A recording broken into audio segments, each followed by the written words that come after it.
Hello बच्चों, let's read the following question. In the following question, a statement of assertion capital A is followed by a statement of reason capital R.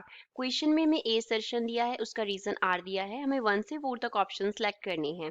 First, if both assertion and reason are true, अगर ये दोनों true हैं, and reason is a correct explanation of the assertion, and reason क्या करता है? Assertion को correct explain करता है. 2. If both assertion and reason are true, अगर ये दोनों true हैं, but reason is not correct explanation of the assertion, but reason assertion को proper explain नहीं करता. 3. If assertion is true statement but reason is false, अगर assertion true है reason false है. 4th, if both assertion and reason are false statements, then mark 4. अब assertion क्या दिया है? Kepler's law cannot be used for asteroids and comets. Asteroids and comets के लिए हम Kepler's law को use नहीं कर सकते. Reason क्या है?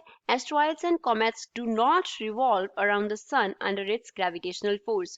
वो sun के around revolve नहीं करते. First of all, we will talk about the key concept of the question. इस question में use key concept क्या है? तो इसके लिए हमें मालूम होने चाहिए Kepler's laws.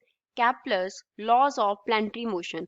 According to first law, जो Kepler का first law है, उसके according जो planets हैं वो sun के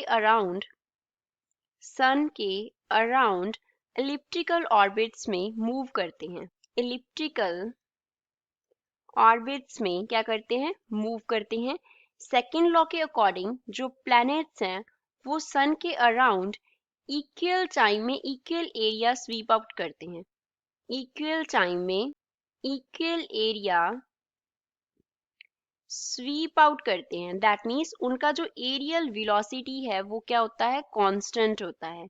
aerial velocity of the planet around the sun is constant. According to third law जो प्लैनेट का टाइम पीरियड होता है, प्लैनेट का जो टाइम पीरियड है, सपोज उसको हम टी से डिनोट कर रहे हैं, तो जो टी का स्क्वायर होता है वो डायरेक्टली प्रोपोर्शनल होता है आर के क्यूब के. आर क्या रिप्रेजेंट करता है?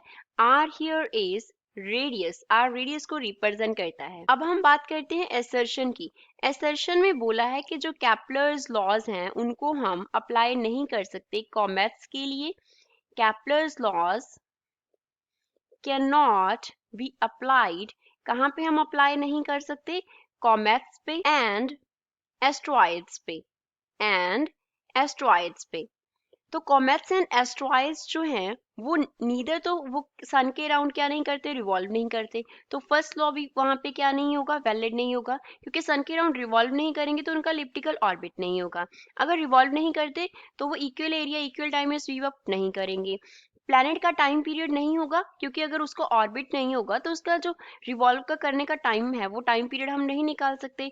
तो क्यों नहीं अप्लाई कर सकते? इसका रीजन क्या बन रहा है? इसका रीजन बन रहा है क्योंकि जो कॉमेट्स हैं एंड जो एस्ट्रॉइड्स होते हैं, comets and asteroids do not revolve around sun. Do not revolve around sun. वो सन के अराउंड रिवॉल्व नहीं करते.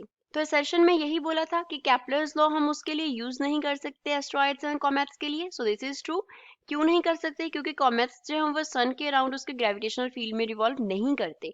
सो assertion is true, reason is true, and reason is the correct explanation for the given assertion. So first is the correct answer for the given question. I hope you understood well. Thanks.